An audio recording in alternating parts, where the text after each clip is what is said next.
Okay, it's 2 minutes after the start of the hour, so we can go ahead and get started. Once again, welcome. Um, like I said, make sure you submit your questions live for our Q&A. It says at the end, but I do my best to keep one eye down there in the Q&A and get those answered because I like to answer. If you have a question about something I'm talking about on the screen, it's great to be able to answer it live. So for today, we'll be going through a demo, really the basics. If you're utilizing SignNow, which is really about sending documents, creating templates, talk about the difference between the two, organization controls and admin settings that you may want to take a look at if you haven't already, especially if you're managing it on behalf of your team. Let's talk quickly about some of the integrations that exist with SignNow, but really want to focus on Q&A and answer any questions you may have. And with that, we can hop over to SignNow itself. And I'm actually going to log out. So there's a couple different ways to get into SignNow. Your account is tied to the email address. So no matter how you log in, it's that email address that's really going to control it. For those of you that are working in organizations with enterprise, we do have the ability to log in using your own SSO. So we here at the company are using something called Okta for SSO. So we're able to log in through that. We also use Google Workspace. And the first question, will we receive a copy of this recording when it's over? Yes. So if you want to share it with anyone else at your organization, those social sign-ins will work. And yeah, so different ways to get in, hopefully make it as easy as possible for people to get into the product. And yes, you will be sent a recording. Anyone who registered for the webinar will receive the recording after this is done. Awesome. So when you first log in, where you're going to land is your documents pane. This is all the documents that are my documents that I have access to. We can talk in a little bit, but there's also separate areas for team folders in your organizational workspace. And just before we get too far in, you'll see that I have organization. You'll see organization on my screen. On your account, it may say workspace. I'm actually moving from organizations being the term to workspaces. So could be confusing. Just wanted to call that out at the beginning. But really, for those that are going to be sending documents, signing documents, tracking the documents that they've sent out for signature, this landing page is kind of allows you to either get started on a new document or see the most recent documents that you've been interacting with. So I actually have a document sent from our team about, I have to sign to say this is the laptop that I'm using. So I'll get to that after this. But we'll start with creating a document. And I like to pause here because there's two options. Whether you're sending a single document or a group of documents, you have the option to either create an invite to sign, which is I'm going to upload this set of documents or a document, say who needs to sign it where, and I'm just going to use it once. Or if it's something that you're going to do a lot of, say you wanted to upload your employee personal conduct policy, and everyone at your company is going to need to sign that. That is a great use case for a template because it's the same document, but you're going to send different copies of it to a multitude of people. And we have different ways to deliver templates to people, whether in bulk, whether creating a link where they can fill it out on their own time, or you can just send it multiple times and it'll create instances of that template. But we'll start with an invite to sign. I'll go ahead and upload a document. Let me find simple PDF. You can upload not just PDFs, but at the end of the day, we are going to convert, whether it's a docx, whether it's a different, like a JPEG, a picture, we're going to convert it to a PDF because that's where we're going to apply the signatures and everything to. At the beginning, it's going to say, who are you sending this to? The goal is to make it, when I upload a document, usually I'm going to say, I'm going to send this to myself and I'm going to be a signer, and maybe I want another recipient, a personal email address. One thing to call out here, there's different roles. So you can have a signer, which is majority, 95%, if you're using e-signature platform, you want people to be signers, where they're going to have fields that they're responsible for on the document. But we also have introduced approver. So what this allows for is if I say wanted to send this to my colleague to say, hey, does this document look good before we send it over to say our customer, I could set this person as the approver. They're going to get a link similar to if we asked to have them as a signer, and what they're going to do is say, do you approve this document? Do you allow it to go forward? So helpful and new. I have a question from Giuseppe. Is this a European version? This is on the US based version. The European version should be similar. There'll be a slight delay on the newest features on the European version, but our support team can answer any specific questions you have around where the European version sits versus the American version, but it's all the same code base. All right, so I'll go ahead and click save and continue. The one thing I'd like to call it here is if I want to make adjustments to this, we'll see when I go to send this, I still have the ability to make adjustments. I'm not locked into these emails and these role names. Okay, since I've added those two individuals, I have two individuals here. By default, it'll start on your first signer. And really what you're able to do is add in fields. For each field you add, you'll have this options panel, and depending on the field type you've added, and again, yes, you'll have different options here. So for a signature field, I can say which type of signature I want to capture. So the person who's actually going to be signing this, do I want them to have any option, or do I want them to have to draw it? Totally up to you. There's even, I can manually change the location if I want to get pixel perfect. But for things like a text field, if I want this email, or actually I can use this email field. I can have email field. If I want pre-filled email, it did a good job of guessing that it would be pre-filled here. This is something that's, someone can make a change to. So any pre-filled text, you're actually allowing them to change. But I can also just say, I don't want pre-filled text, and it'll ask them to enter in an email. And then if I add just a normal text field, there's quite a bit of options we have here. So validation type, I can validate this as a US phone number. I can go, positive, and there's a whole lot of validation types that are available to me. Since I'm in the US, I'll do US phone number. And then things around resizing. So when there isn't enough space for the content. So phone number, you wouldn't use this, but if you're asking for, say, comments, you can allow the text box to grow horizontally or vertically or automatically. So that's nice if you have a PDF or a document that makes sense for resizing, and you want to capture as much information from your end signer as possible. Awesome. So the other thing I'd like to call out here is, I say, please select your preferred method of contact here, email and phone. What I like to do and what we found most powerful is for all the documents you're setting up to send people to get them to sign it. Obviously, the goal is that they sign the document, right? And what we try to encourage, and through our tooling in the platform, is how do you make it as easy as possible for them to provide the information that you care about without it being overbearing on them, and basically as easy as possible for them to sign. So what I'm actually going to do is add some text here. I'm going to say email with a little colon. I'm going to say phone with a little colon. And I'm going to add some radio buttons. And based upon whether or not they select email or phone here, I'm going to say, well, if you selected email, just provide me your email. If you give me your phone, just give me your phone. Hopefully making it even easier for them to fill out. So we'll call this first radio button email, the second one phone. Make sure that it's required because I want them to fill this out first. Email, phone, drag and drop that over.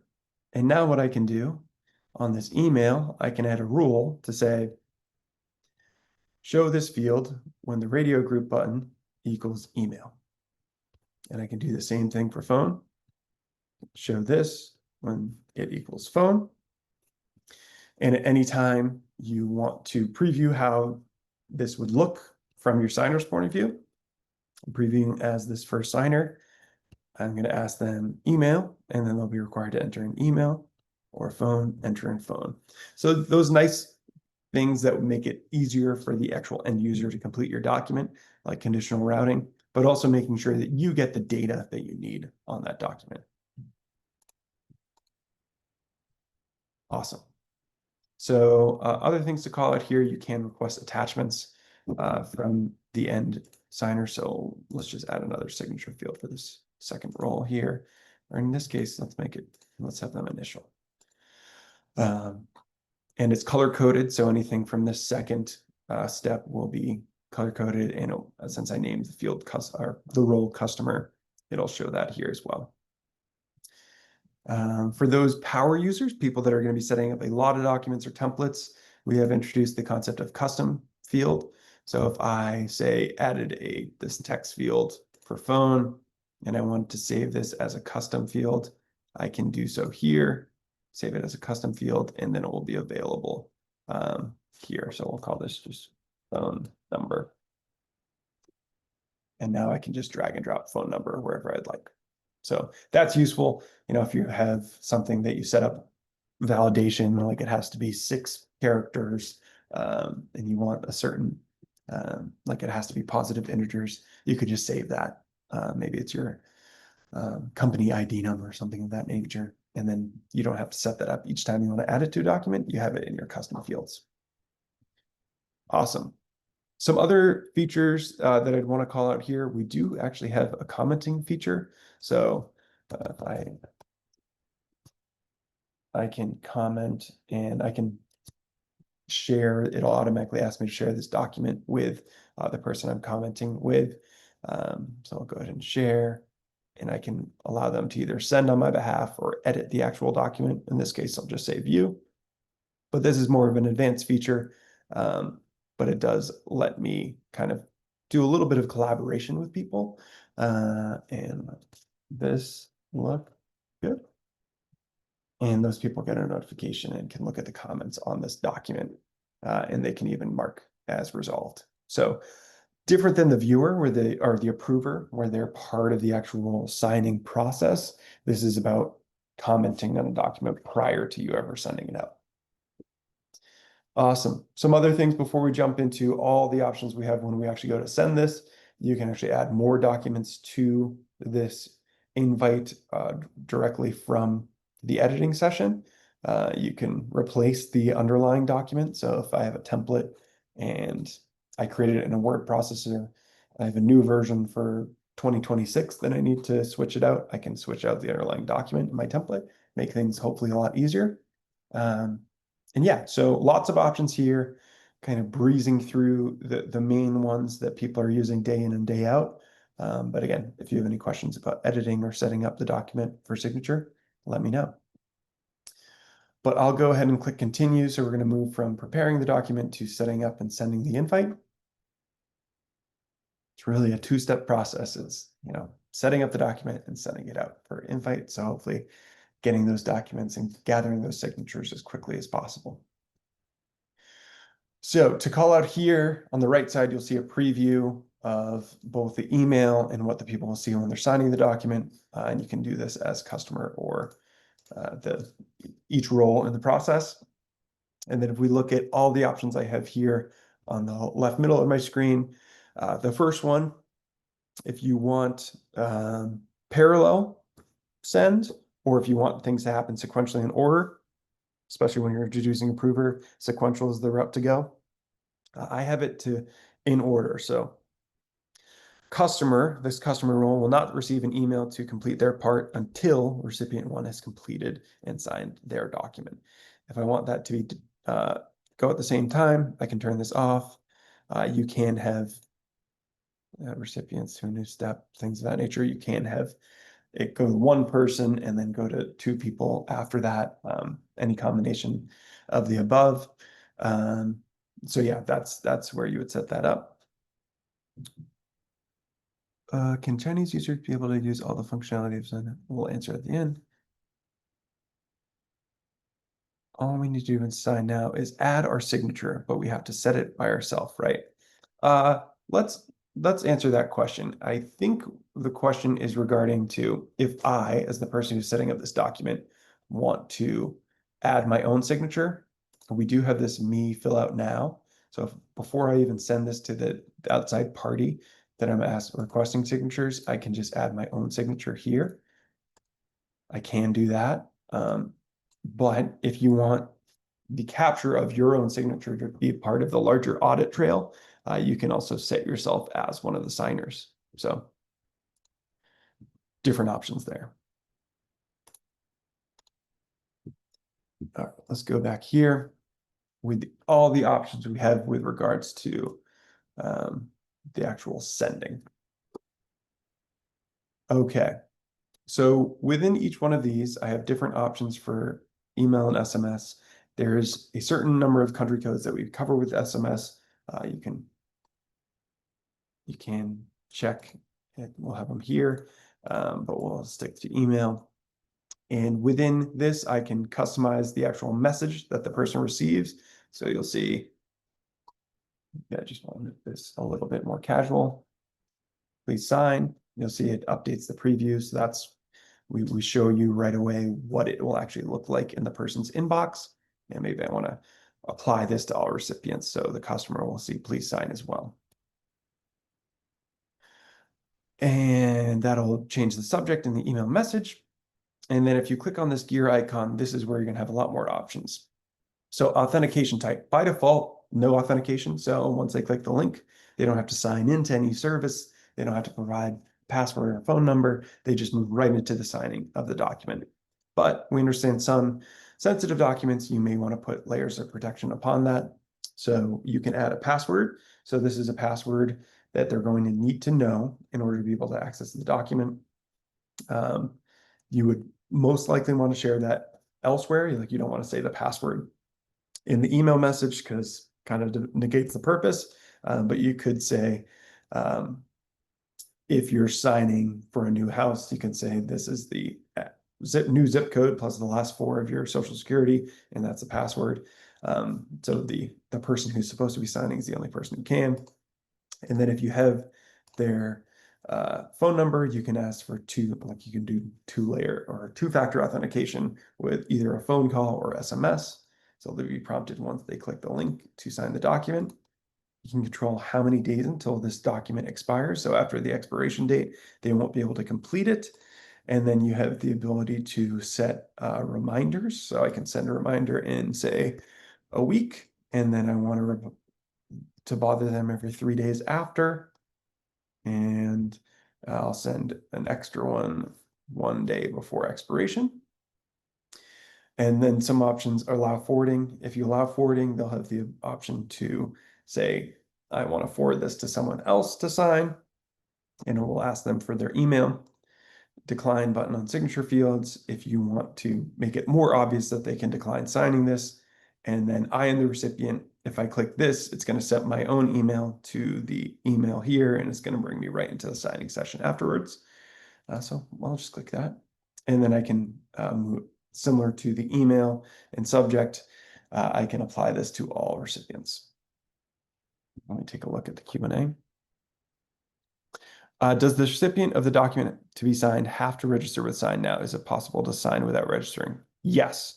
By default, even if a person has never heard of SignNow or seen SignNow before, when they click the link on from the email that you're sending, so when they click view document, they'll be brought right to the document session and be able to sign. Afterwards, if you do not set a redirect, they'll have the option to create an account to be able to sign in and see the documents that they have signed, but there's no requirement for them to create an account and sign now. Good question. All right. And then, of course, we have CC. So anyone who you want to be notified of the process for the signature process and receive a copy of the documents. And you also can control whether or not they have they get the document and the attachments, or document or any attachments. So for things where personal information or health information is involved, you obviously don't want the actual files just existing in inboxes that you're unaware of the security. So by default, when you have HIPAA turned on, that's something that we don't allow because you cannot verify the security of those email inboxes. And similar to the question around do they have to have an account? If you want them to not just see the splash screen afterwards, but redirect them somewhere after they've completed the document signing process, you can send them wherever you'd like by using this redirect after completion. And then I think it's a follow-up with regards to do they need to have an account to sign documents? With CFR 21 Part 11 validated signatures, they will need to have an account. This is a smaller section of the population that we do accommodate for. It has more restrictive settings when you go to send a document for signature and for the signers, and it's really related to the pharmaceutical industry or FDA stuff. So yeah, there's a whole bevy of things, and actually what we're going to hop to next is kind of the organizational settings, and we can take a look at what comes with the different levels of compliance that you could have within your SignNow workspace. So I'll go ahead and click send to the first recipient because I have this going in order. So it just lets me know this is only going to the first recipient. And you'll see in my documents pane, this is waiting for me because I'm the first signer. And you can see the status and it's not invite step is pending for the second because I need to complete it. So I'll just go ahead and fill out this as the first signer just so we can see what the status update looks like. And we'll say email. My validation is going to make sure that I have a somewhat valid email address. And I can use this, go ahead and sign. I have my signature saved and signed now, and I'm logged in, so it knows who I am. So my signature is just one click, and I'll go ahead and click finish. Perfect. And now you'll see it's updated to completed, and it sent an email out to my personal email for me to complete. All right.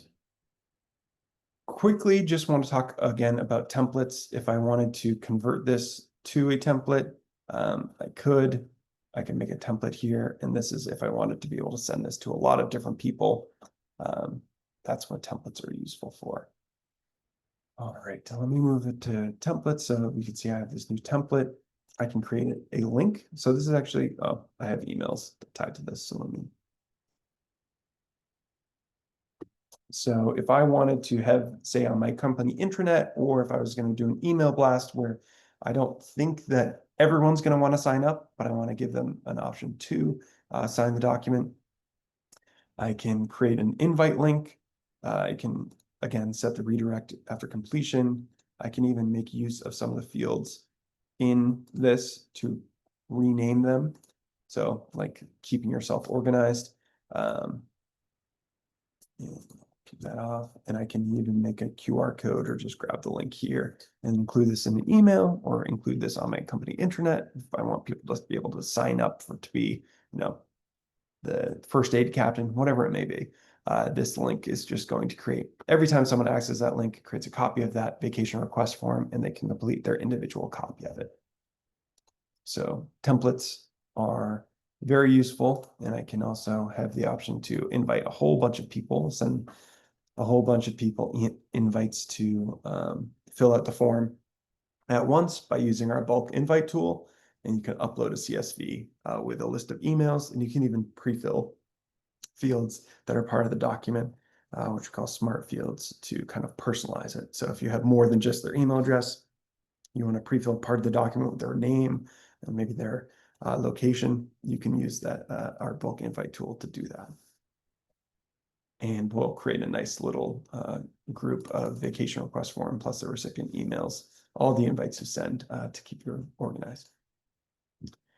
Let me see if I have Within the templates, you'll also be able to see all the documents of that template you've sent and where they are. So in case you don't want to just look at your documents pane, but for a specific template that you work with, and then you'll of course have access to the document.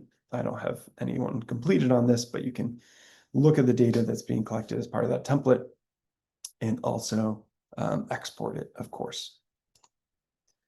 Awesome. Before we hop to organization settings, I'd like to just call out reports. So for those who are admins of their workspace, you'll be able to see some top level information around documents created and sent for the last 30 days, last hour, or last 24 hours. You can see a leaderboard. So these are the people operating within this specific workspace. It's all me playing around. And then we have more reports based on documents where I can get detailed data on all the documents I sent. I can go templates report, see which templates were used, the last edited time, things of that nature, documents included pages, templates usage reports, completed copy reports, and more reports are being added all the time. So in case you're like, oh, I wish we had this, let us know via support, send us an email. But in all likelihood, if you're looking for a type of report, it'll be available.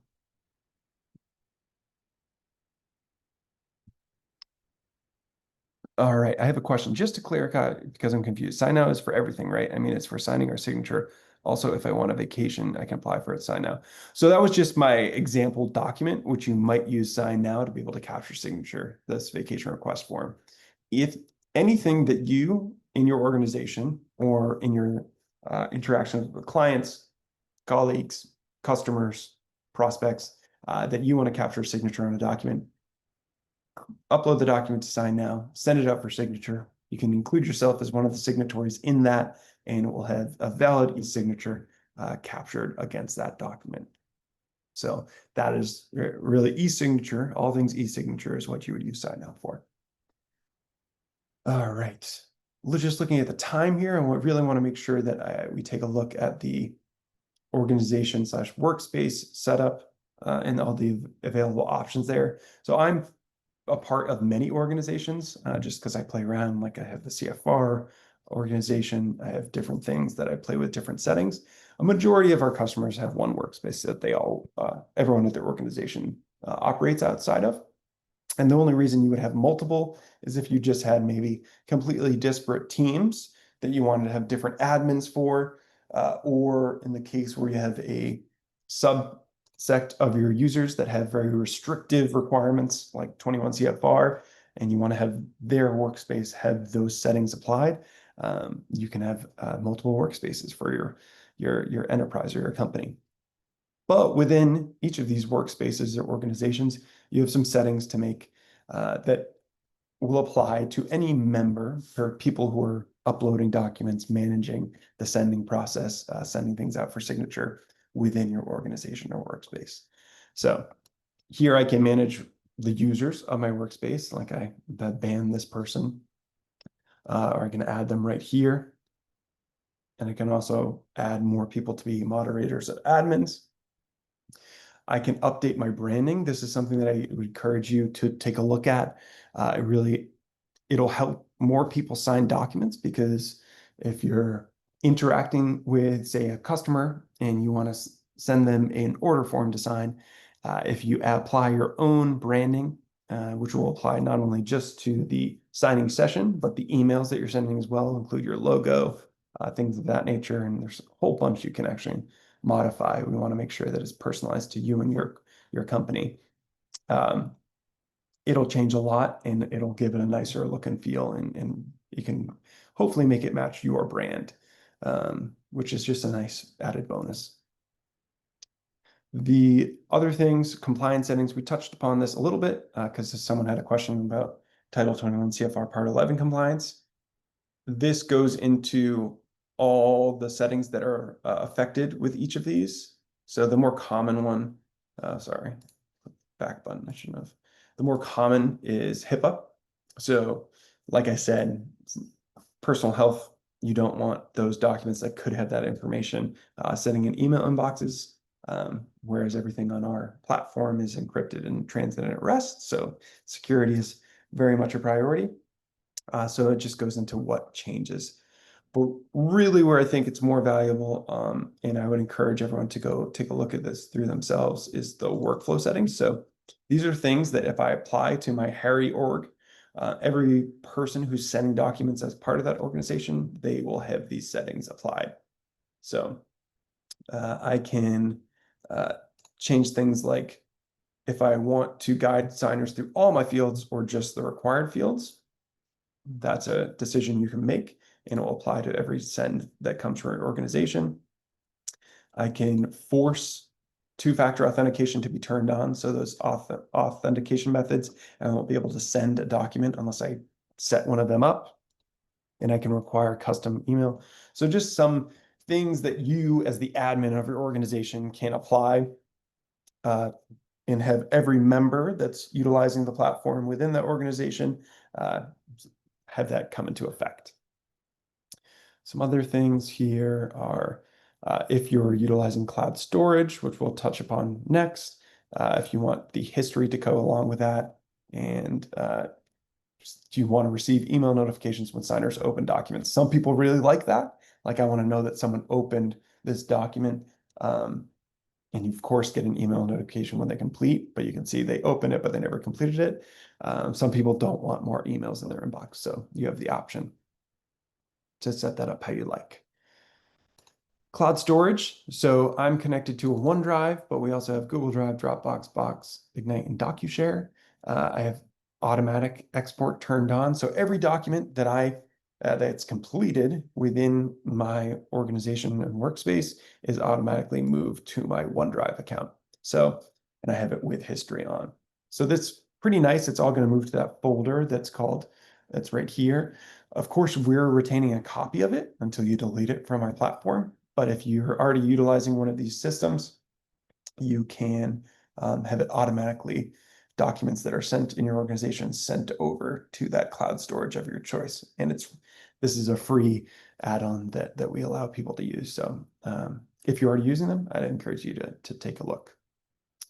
At this point, that is kind of the end of the crash course. We do this every month, either myself or a member of my team.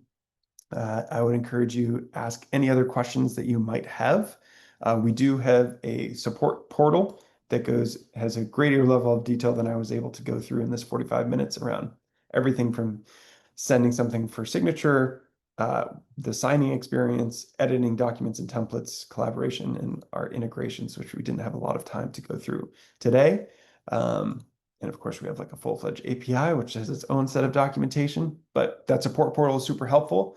And then last thing, before we just move straight into Q&A, if at any point you want to reach out to our support team and have someone answer your questions, we have a really awesome support team, and they'll be able to talk to you right here. So, of course, we're going to say we might have an article that could answer your question, but otherwise, someone from our support team will be happy to assist you. Awesome.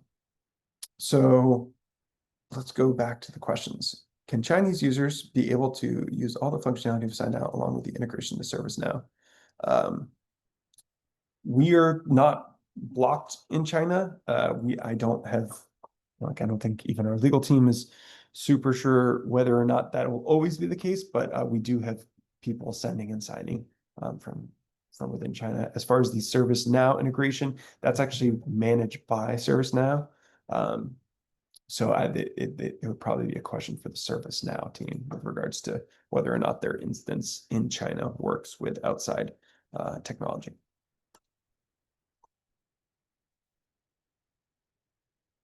Is it possible to send bulk emails for signatures validated according to 21 CFR?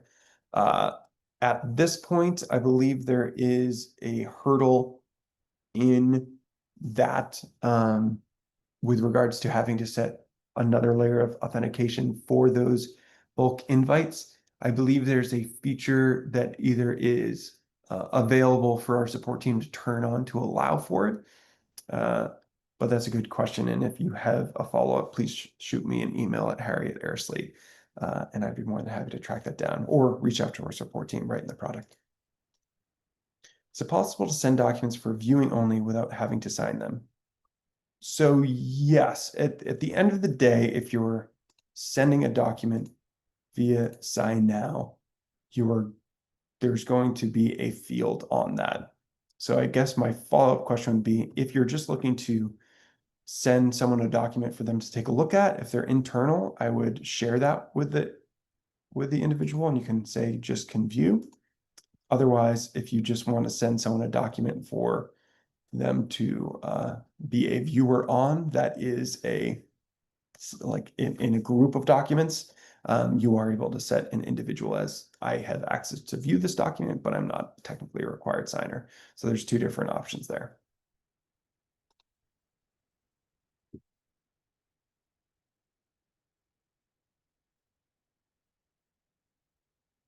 Awesome. Is there any more questions? Are the views then recorded on audit trail? If they are set up as a viewer in the signing invite, yes, their access to the document will be logged. If you just share a document with someone, I do not believe like that's prior to the actual signature history being captured. Um, yeah.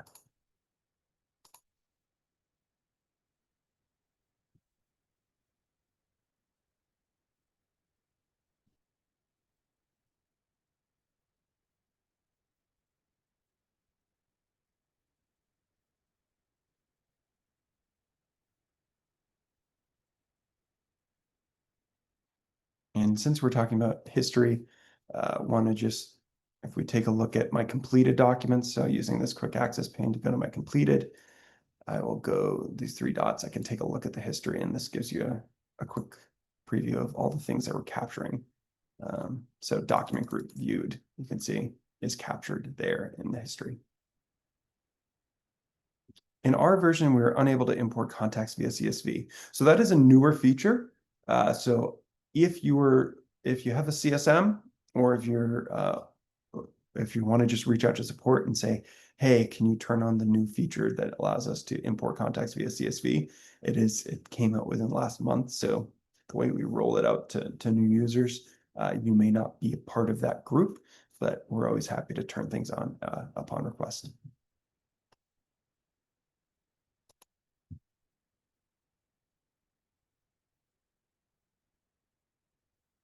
Many signatories have difficulty accessing documents from mobile devices.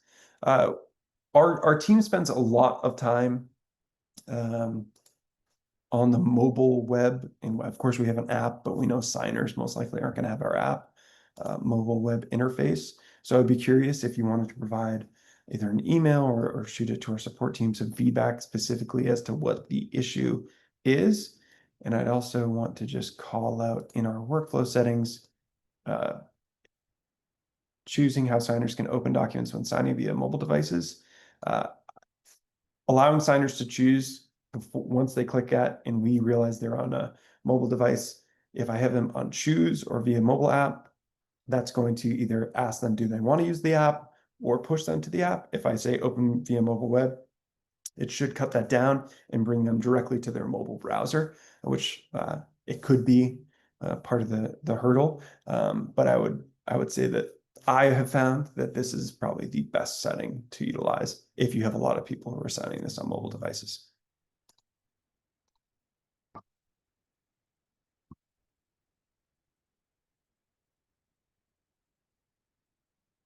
Awesome. Well, we have a couple more minutes. If anyone has any remaining questions, here to answer them. Um, Otherwise, I really appreciate everyone's questions that they did ask and everyone's attendance. And we will be sending a recording of this once it gets pushed up to the cloud. Um, and again, if you're new to the platform and maybe you don't know what you don't know yet, and you want to join the session next month, you definitely can, and ask any questions then as well, or in 2 months or 3 months. So we're doing this every month. Um, so yeah, I very much appreciate all the questions and people's attendance today. Thank you so much. And if there's anything we can help out with, you have direct access to our team through support or shoot us an email. All right. Well, thank you so much, and I hope everyone has a wonderful rest of their day. Bye now.